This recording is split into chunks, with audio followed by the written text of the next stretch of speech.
তো কালীয় নাগ কিন্তু অত্যন্ত পুণ্যবান ব্যক্তি ছিল। তো সাধারণ কোনো পুণ্য করে নেই, সে অনেক পুণ্যবান বলেই এই ভগবান প্রদত্ত যে দণ্ড সাধারণ ব্যক্তি এরা পাবে না, এমনি এমনি আসবে না। কিছু করার পরেও যদি কেউ কিছু করে, হ্যাঁ, অনেক সময় বলে কৃপা করুন আমাদেরকে, আমরা কৃপা চাই। কৃপা মানে হচ্ছে কুড়িয়ে পাওয়া, কিছু করলে পরে কিছু পাওয়া যায়। তো কালিয়া নাগ সে এই কল প্রকৃতি ব্যক্তিরা এই সমাজে এখনো বিস্তার করছে বেশি করে কল প্রকৃতি। তো কেন কল শব্দটি প্রয়োগ করা হয়েছে? কল প্রকৃতি ব্যক্তিরা অত্যন্ত ভয়ানক। কেন? তারা এত ঈর্ষান্বিত হয়। তো কেন আপনার সাথে এমন শত্রুতা করবে যা আপনি কল্পনাও করতে পারবেন না। যেমন একটি সর্প যখন দংশন করে কাউকে, উজা আছে, সেই উজা কি করেন, সেই সর্প দংশনের যে বিষ, সে মন্ত্রের দ্বারা সে বিষটাকে নামাতে পারে। কিন্তু কল প্রকৃতি বিকৃতা যদি আপনাকে দংশন করে, মৃত্যু অনিবার্য, নিশ্চিত। কেন এখানে থেকে আর বাঁচার কোনো উপায় নেই। হ্যাঁ, তো সেই জন্য যে সর্প যে দংশনের থেকে আরো ভয়ানক হচ্ছে মানুষ জাতি। আর মানুষ জাতির মধ্যে কি কল প্রকৃতির ব্যক্তি। হ্যাঁ, তো তাদেরকে কখনো কখনো দণ্ড দেওয়ার জন্য ভগবান স্বয়ং এই জড়জগতে অবতীর্ণ হন। তো নাগপতিরা বলছেন যে আপনি এই পৃথিবীতে অবতরণ করছেন, আপনি এতই নিরপেক্ষ যে যখনই জীবকে তার পরম মঙ্গলের জন্য দণ্ড দান করেন, তখন শত্রু এবং পুত্রের প্রতি সমদৃষ্টি প্রদান করেন। সময় সুসর্বে ভূতেষু ন মে দেশ্য অস্তি ন প্রিয়, ভগবদ্গীতা ভগবান বলছেন। আমি প্রত্যেকের প্রতি সমদৃষ্টি সম্পূর্ণ। তো যারা কল প্রকৃতি ব্যক্তি, তাদেরকে কি করেন ভগবান দণ্ডের মাধ্যমে কৃপা দেন, প্রদান করেন। আর যারা ভক্ত, হ্যাঁ, যে পুত্রকে যেমন বাৎসল্য স্নেহ আদর করেন, হ্যাঁ, সেই বাৎসল্য স্নেহের আদরের মাধ্যমে তাকে, স্নেহের মাধ্যমে তাকে কৃপা প্রদান করেন। তো দেখুন, যে পুণ্যবান ব্যক্তি এই জগতে ক্লেশ ভোগ করে, তো পুণ্য কিসেতে হয়, কি করলে পূর্ণ হয় আমাদের? তো পূর্ণ তো সাধারণ পূর্ণ নয়। যদি সে কোনো সাধুর সঙ্গ করে, কোনো মহাত্মার সঙ্গ করে, সঙ্গ করার ফলে এই সুকৃতিগুলো ক্রমাগতভাবে বাড়তেই থাকে। হ্যাঁ, সাধু সঙ্গের যে এত শক্তি, যে কি জিনিসটা প্রাপ্ত ঘটায়। হ্যাঁ, যেমন আমরা বলি মহারাজের দৃষ্টান্ত দেখতে পাই। বলি মহারাজের পূর্বজন্মে অত্যন্ত একজন পাপী ছিল।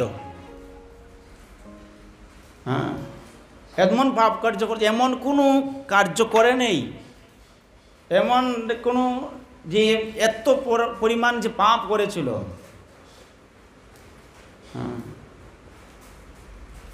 তো এক সময় সে ব্যক্তি একজন পতিতাকে ভালোবাসত। পাপ কার্য তো করছে অলরেডি, কিন্তু সেই পতিতাকে ভালোবাসত। তো স্বাভাবিক, পতিতার সাথে মিলিত হতে গেলে তো একটা টাইম থাকে, নির্দিষ্ট টাইম থাকে। আর যে যাকে ভালোবাসে তাকে কিছু ভালোবাসার ফল প্রদান করে, কি যে কোনো কিছু দিতে চায়, যা তার প্রিয় জিনিসটা কি। তো একদিন সেই পতিতার সাথে কথা হলো যে রাত্রি 12টা 1 মিনিটের আগে তার সাথে সাক্ষাৎ হবে। তো চিন্তা করছি তো তার সাথে সাক্ষাৎ করব, তো একটি অত্যন্ত সুন্দর একটি গোলাপ ফুল তাকে আমি প্রথম নিবেদন করব। তাহলে গোলাপ ফুল দিয়ে তাকে ভালোবাসাটা কী করব, সমর্পণ করব। তো গোলাপ ফুল তো সকলেই পছন্দ করে, এটি হচ্ছে ভালোবাসার প্রতীক। তো অন্ধকার রাত্রি আর এরকম বৃষ্টির দ্বারা সে রাস্তাঘাট কাদা হয়ে গিয়েছে। তো সামনে অত্যন্ত একটা গর্ত ছিল, অত্যন্ত নোংরা জায়গা। তো হেঁটে হেঁটে যেতে যেতে সে পিছল খেয়ে পড়ে যায়। তো তখন সেই গোলাপ ফুলটি কী করেছে, সেই নোংরা জায়গায় পড়ে যায়। তো চিন্তা করছে এটা ফুলটি কীভাবে উঠিয়ে নিয়ে তাকে অফার করব। তো চিন্তা করছে কোথায় পাই কোথায় পাই, এখানে সংকল্প এমন সংকল্প যে আমি আর ভালোবাসার জন্য একটা পুষ্প দিব। তো কোথায় পাচ্ছে না, অনেক আবার ঘুরে গিয়ে সেই কোথায় থেকে নিয়ে আসবে অত অন্ধকার রাত্রিতে। তো কিছুক্ষণ দূর যেতে যেতে হেঁটে হেঁটে যাচ্ছে, দেখছি গভীর জঙ্গলে একটি শিব মন্দির। তো দেখছে এখানে অনেকেই পুজো দিয়েছে, আর সেই শিবলিঙ্গের ওপর অনেক সুন্দর সুন্দর পুষ্প আছে। তো বলছে ভালোই হয়েছে, তাহলে এখানে যাই, সেখান থেকে একটি পুষ্প নিয়ে আমার ভালোবাসার লোককে দেব। সেখানে গেল, দেখছে কত সুন্দর পরিবেশ, যা কোনো দিন সে মঠ মন্দিরে যায় নাই, তার জীবনের কোনো দিন সে মঠ মন্দিরে যায় নাই। অথচ সে পাপ কার্যে যারা উন্মাদ, দেখবেন কামে উন্মত্ত হয়ে যায়, উন্মাদ, তারা ধর্ম কর্ম কিছু বুঝতে চায় না। সে যা বুঝতে চায় সেটাই তার বড়, তার কাছে তাকে যত জ্ঞান দিবেন সে বুঝবে না। তখন সে কী করলো, সেই 3 মিনিট সঙ্গ করেছিল। কার সঙ্গ করেছে? বৈষ্ণবানাং যথা শম্ভু। শুধু বৈষ্ণব সঙ্গ কি, আমরা কি বৈষ্ণব, বৈষ্ণবানাং যথা শম্ভু মানে কি, যা দ্বাদশ মহাজনের একজন ব্যক্তি, তিনি হচ্ছেন শ্রী ভোলানাথ। আমরা তো বৈষ্ণব সঙ্গ করি, কিন্তু সে 3 মিনিট সঙ্গ করেছিল। শুধু গিয়ে সেই শিবলিঙ্গ থেকে একটি পুষ্প এনে আবার তার মতো চলে গিয়েছে। তাহলে তার ভালোবাসার লোককে সেই পুষ্পটি দিয়েছে, তাহলে বুঝতে পারেন সে কী কী কর্ম করতে পারে। তো এক সময় অনেক পাপ কার্য করার পর যখন বৃদ্ধ হয়ে যায়, যখন অন্তিম সময় চলে আসে, মৃত্যুবরণ করে। মৃত্যুবরণ করার পর স্বাভাবিক সেই যে পাপ পুণ্যের বিচার হয় কোথায়, সে যমালয়ে যমরাজের সামনে নিয়েছে। যমরাজ বলল, আচ্ছা দেখো তো ওর পাপ পুণ্যটি বিচার করো তো। চিত্রগুপ্তকে বললেন, দেখলেন দেখো তার কোনো পুণ্যটা না। না মহারাজ, কোনো পুণ্য নাই, সব পাপ আর পাপ, এত পাপ করেছে, এমন কোনো কার্য করে নেই, কিন্তু একটু কিছু পুণ্য করেছে। কি পুণ্য করেছিল? 3 মিনিটের জন্য সে সাধু সঙ্গ করেছে। তা সাধু, সাধারণ সাধু না, শিবের সঙ্গ করেছিল। কিন্তু তার মনোভাবটা কি ছিল? তার উদ্দেশ্য হচ্ছে তার ভালোবাসার লোককে একটু পুষ্প দিবে। কোনো দিন মঠ মন্দিরে যায় নাই, কোনো সাধু সঙ্গ করে নাই, কিন্তু এই ভোলানাথের সঙ্গ করেছে, 3 মিনিট সঙ্গ করেছে। তাহলে কি করা যায়? তো যারা যমরাজ বলছে, তাহলে তুমি কি করতে চাও? এক স্বাভাবিক জিজ্ঞাসা করে, তুমি আগে যে পাপের দণ্ড ভোগ করবে না পুণ্যের দণ্ড ভোগ করতে চায়? তো স্বাভাবিক অনেক যারা অত্যন্ত বুদ্ধিমান, তাহলে বলছে তাহলে পুণ্য ফলটি কি? বলছে তুমি 3 মিনিটের জন্য, যে 3 মিনিট তুমি সাধু সঙ্গ করেছিলে, সেই ভোলানাথের সঙ্গ করেছিলে, শিবজির সঙ্গ করেছিলে 3 মিনিট, এই 3 মিনিটের জন্য তুমি 3 বৎসর স্বর্গলোকে তুমি সেই ইন্দ্রিয়ের যে ইন্দ্র, দেবরাজ ইন্দ্র আছে, ইন্দ্রের সিংহাসনে তুমি বসবে। তো বলছে তাই? তাহলে বলছে তাহলে দণ্ডটা পরেই বুক করি, তাহলে আগে পুণ্যটাই বুক করি। হ্যাঁ, সে চলে গেল। তখন যমদূতরা নিয়ে গেল, তা বলছে ঠিক আছে, স্বর্গলোকে ছেড়ে দিল। এখন সে দেবরাজ ইন্দ্র চলে গেছে কিছুদিন পিকনিকের জন্য বিভিন্ন জায়গায় ভ্রমণ করতে, 3 বছরের জন্য। হ্যাঁ, আর এদিকে সে ফাঁপি কী করেছে, বসেছে সিংহাসনে বসে। ভাই এত সুন্দর সিংহাসন, এত সুন্দর রাজমহল দেখে বিচার করছেন, মনে মনে বিচার করছে, আমি কোনোদিন মঠ মন্দিরে যাই নাই, কোনো সাধু সঙ্গ করে নেই।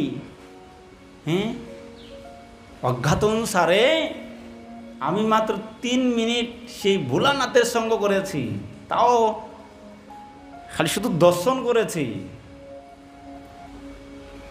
তাহলে আমি যদি সেই সাধু সন্তর নিকটে বসে যদি হরিকথা শ্রবণ করি, তাহলে আমার কি পরিমাণ সেই স্বীকৃতি অর্জন হতে পারে, কি পরিমাণ আমার পুণ্য হতে পারে। তৎক্ষণাৎ সেই দেবরাজ ইন্দ্রের যে পত্নী ছিল শচী দেবীকে, হ্যাঁ, তিনি বললেন, হে মাতে, কৃপাপূর্বক আপনি সাধু এবং মুনি ঋষিদের, হ্যাঁ, সকলকে আমন্ত্রণ জানান, আর এই দেব সভাতে সেই সাধু সঙ্গ উৎসব হবে। যেহেতু আমি 3 বছরের জন্য এই সিংহাসনে বসছি, তাহলে 3 বছরে আমি সেই হরিকথা শুনব।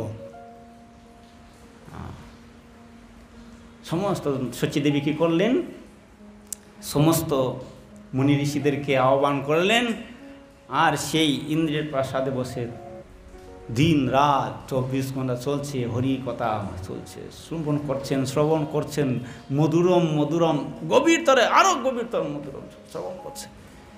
কিন্তু 3 বছর তো অতিক্রম হয়ে গেল, অতিক্রম হয়ে গেছে। যমরাজ যাচ্ছে, শুধু খালি বাড়তেই যাচ্ছে। তার যে দ্বন্দ্ব ভোগ করার কথা ছিল, যে পাপ কর্ম করে, সেগুলো সব শূন্য হয়ে গেছে, তার আর কিছু নেই। তখন কি করা যায়, তো যমরাজ সাথে সাক্ষাৎ করেন, তো বলছে তোমার তো সব হয়ে গেছে, তাহলে এই কাজ করতে হবে, তাহলে তুমি এই জন্মে ভগবত ধামে যেতে পারবে না। তোমার সমস্ত সেই পাপ পুণ্য, যে পাপের যে দণ্ড, সেটা তোমার খণ্ডন হয়ে গিয়েছে, কিন্তু তোমার, হ্যাঁ, কিছু তো ভোগ করতে হবে, কিন্তু ভালো একটি, কীরকম, তুমি আবার সেই জন্মগ্রহণ করতে হবে। কোথায়? এমন একটা জন্ম দেব যার ফলে তুমি, হ্যাঁ, বলছে অসুর কুলে প্রদান করব, অসুর কুলে তুমি রাজা হবে। হ্যাঁ, অসুর কুলের রাজা। তো বলছে ঠিক আছে, আপনার যা ইচ্ছা। হ্যাঁ, মহাজনরা যে দণ্ড দেন সেটাই তো গ্রহণ করা উচিত বিনীতভাবে, কিন্তু আমরা এই জগতে উল্টো হয়ে যায়। হ্যাঁ, কোনো মহাজন ব্যক্তি, কোনো আমাদের সিনিয়র দেবটি এবং মাতারা ঠিক যদি কোনো কিছু বলে না, তুমি এই কাজটা করতে হবে, আমরা মেনে নিতে চাই না, কিন্তু সে কত দৈন্যতার সাথে গ্রহণ করেছেন। এই নাগপত্নীরা বলছেন, দেখবেন, তিনাদবি সুনিচ্ছন, লীলা পুরুষোত্তম গ্রন্থতে বলছে, তিনাদবি সুনিচ্ছন তররূপী সহিষ্ণু, তৃণের মতন যারা হরি ভক্তি পরায়ণ, যারা ভগবানের সন্নিকটে লাভ করেন, তারা তৃণের থেকে আরো তৃণ, তারা অত্যন্ত দৈন্যতা হৃদয়ে প্রকাশ করে। কিন্তু অসুর কুলে জন্মগ্রহণ করেছে নেই বটি, তাও সাধারণ কেউ না। হ্যাঁ, স্বয়ং সেই বলি মহারাজ, অত্যন্ত নিষ্ঠাপরায়ণ, ধর্মপরায়ণ। তো কীভাবে দেখুন আসেন, বলছেন এই বলি মহারাজ এত দানশীল ছিল, যার ফলে পরবর্তী ভগবান তার মস্তকে চরণ রেখেছিলেন। তাও শুধু ভগবান বলছে, আমি তোমার দ্বারপাল হয়ে তোমার, হ্যাঁ, রাজপ্রাসাদের সামনে থাকবো, তুমি প্রতি সবসময় আসবে যাবে, আমাকে দর্শন করবে, আর আমি তোমাকে সুরক্ষা দেওয়ার জন্য, হ্যাঁ, দ্বারপাল কেউ সাধারণ এমনি হয়? আমরা গেটের যে সিকিউরিটি আছে, এরা কি সাধারণ? আমরা মনে করি সাধারণ, না, এরা সাধারণ সেবা করছে না, অনেক গুরুত্বপূর্ণ সেবা দিচ্ছে। ভগবান সেই বলি মহারাজের প্রাসাদের সামনে দাঁড়িয়ে আছেন, তার ভক্তের সেবা এত পুণ্য অর্জন করেছিল শ্রবণ করার মনে। সেই জন্য তো যারা পুণ্যবান ব্যক্তি তারা কোনো সাধারণ কেউ না।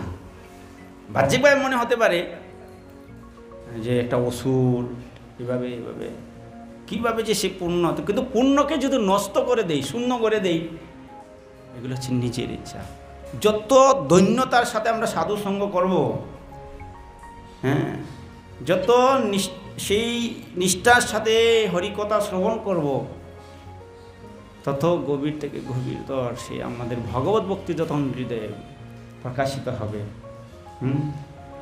তো ভগবান, এটা হচ্ছে ভগবানের বিশেষ একটা অহৈতুকী কৃপা, অহৈতুকী কৃপা। তো মেন কথা হচ্ছে যে প্রকৃতির ব্যক্তিরা তারা কখনো শুদ্ধিকরণের জন্য ভগবান কি করেন, ভগবান কর্তৃক দণ্ড লাভের পরেও কিছু কিছু ব্যক্তিরা তারা দণ্ড লাভ করার পরও সংশোধন হতে চায় না। কেন? ঈর্ষান্বিত হয়ে যায় ভগবানের প্রতি। তো নাগপতিরা খুব সুন্দরভাবে সেই স্তুতি করছেন। বাস্তবিকই এই বদ্ধজীবদের, আমাদের স্বামী এতই পাপী যে তার ফলেও সে এই সর্পদেহ প্রাপ্ত হয়েছে, এবং তার প্রতি আপনার যে ক্রোধ স্পষ্টতই আপনার কৃপারূপে হৃদয়ঙ্গম করতে হবে। তো এই যে স্তরটি, যখনই এরকম সে বারবার ভগবানের কথা শ্রবণ করবে, ভক্ত সঙ্গ করবে, তো এই জগতে আমাদের অনেকেই শুদ্ধ ভক্তরা কি ব্যাধিগ্রস্ত হন। কিছু কিছু ব্যক্তিরা বিচার করে, এত ধার্মিক হওয়ার পরও এত অসুস্থ কেন, তাদের এত অসুস্থ হয়। দেখো, আমরা ধার্মিক নয়, আমরা ভগবত ভক্তি করি না, আমরা ভালো আছি, আমরা সুস্থ আছি, আমরা আরামায়েশ করছি গৃহে। কিন্তু আপনারা ভক্ত হয়েও কেন জ্বর আসে? আমার আগে বলতো প্রায়, কেন আপনাদের কাশি হবে, জ্বর হবে কেন? এখনও কিছু কিছু ব্যক্তিরা আছে, তাহলে আপনাদের কেন করোনা ভাইরাস হবে? এখনও কিছু ব্যক্তিরা আছে। তো এটা হচ্ছে বিশেষ কৃপা, সাধুরা সেটা ভগবানের বিশেষ কৃপা রূপে গ্রহণ করেন। কেন? যত আমি জ্ঞানে এই জগতে আমি রোগের দ্বারা আক্রান্ত হই, যার যে কোনো কিছুর দ্বারা আক্রান্ত হই, এগুলো হচ্ছে বুঝতে হবে বিশেষ কৃপা ভগবানের। ছোট্ট একটি ঘটনা বলছি। যেমন আমরা জগন্নাথ পুরীতে লীলায় দেখি, জগন্নাথের লীলায় রঘু সে জগন্নাথের অন্তরঙ্গ, অন্তরঙ্গ বন্ধু কি করেছে, একদিন হঠাৎ করে তার অসুস্থ হয়ে যায়, প্রচণ্ড তার সেই পেট খারাপ হওয়ার পর বিছানাতেই সে মলমূত্র ত্যাগ করছে, দুর্গন্ধ ছুটছে। কিন্তু তার সেবা করার জন্য কেউ নেই। অনেকে ভাবতে পারে যে আমাদের সাধু, আমরা অনেক সময় চিন্তা করি যে আমি যে সাধু হয়েছি, আমার সেবা কে করবে? অসুস্থ হয়ে গেলে কে দেখবে? একজন স্বচ্ছ সাধু একদম নিষ্কপটভাবে যখন সে একদম ভক্ত হবে, স্বয়ং তার ভগবান এসে তাকে সেবা করবে। কিন্তু শ্রী রঘু তো বিছানায় পড়ে আছে, তার বাহ্য জ্ঞান নেই। স্বয়ং জগন্নাথ এসে ওনার মল মূত্র সব কিছু পরিষ্কার করছে, কিন্তু রঘু বলতে পারছে না, চোখ খুলে দেখতে পাচ্ছে না। হঠাৎ দেখছি স্বয়ং জগন্নাথ এসে আমার এই সমস্ত পরিষ্কার করছেন। বলছে, প্রভু আমি তো এমনিই নরকগামী হতে হবে, আপনি স্বয়ং ভগবান হয়েও আপনি এই সমস্ত কার্য করছেন। বলছে, আরে না, এটা হচ্ছে আমাকে একটু সেবা করতে দাও না, তুমি কত সেবা করো আমার, আর আমাকে একটু সেবা করতে দাও না একটু। বলছে, এই সমস্ত কার্য তো আপনার না। তো বলছি, এই সমস্ত কিছু করার চেয়ে বরং আপনি তো ইচ্ছা করলে আমাকে ভালো করে দিতে পারেন। তো জগন্নাথ বলছে, দেখো রঘু, আমি তোমাকে সুস্থ করে দিতে পারবো, কিন্তু আমি চাই না। আমি চাই তোমার এই জগতে এই জন্মেই তোমার সমস্ত যে কর্মফল শেষ হয়ে যাক, আর তুমি এই জন্মই ভগবত ধাম তুমি প্রাপ্ত হও। তাহলে এর দৃষ্টান্ত কি বোঝা যায়? অনেক সময় আমাদের আচার্য যখন যদি কোনো এরকম আক্রান্ত হন, আমরা অনেক কিছু বিচার করি। হ্যাঁ, কেন গেলেন আমেরিকাতে, কেন হবে, কেন অনেক তো শুদ্ধ মহান ভক্ত, কিছু কিছু কমেন্ট করে। আসলে এটা ঠিক না। কেননা শুদ্ধ মহাত্মা ব্যক্তিদের যে এই যে ক্রিয়াকলাপগুলো, এগুলো আমরা বিচার করতে পারবো না। বৈষ্ণব চিনিতে না পারি দেবের রসকতি, দেবতারা পর্যন্ত জানে না। হ্যাঁ, বৈষ্ণবের ক্রিয়া মুদ্রা বিজ্ঞান নাহি বুঝা, বড় বড় বিজ্ঞ ব্যক্তিরাও বুঝতে পারে না। আপনি আমি কি বুঝবো ওনাদের লীলাগুলো? তো সেই জন্য ওনাদের যত সঙ্গ করব, ওনাদের কাছ থেকে যত কৃপা লাভ করব। কীরকম কৃপা? যখন ওনাদের সঙ্গ করব, ওনাদের যে মুখনিষিদ্ধ যে বাণীগুলো যখন আমাদের হৃদয়ে স্থাপন করব, এটা হচ্ছে বিশেষ কৃপা।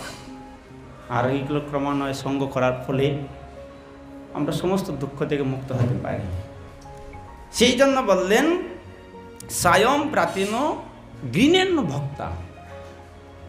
হ্যাঁ, ভক্ত মানে ভক্ত সঙ্গ করার ফলে প্রাত এবং সন্ধ্যায় যদি কেউ ভগবত কথা শুনে, এইখানে সব অনেক ভগবানের কথা, মুনি ঋষিদের কথা, একেতে সাধু সঙ্গ, একেতে ভগবানের দিব্য হরির নাম, হ্যাঁ,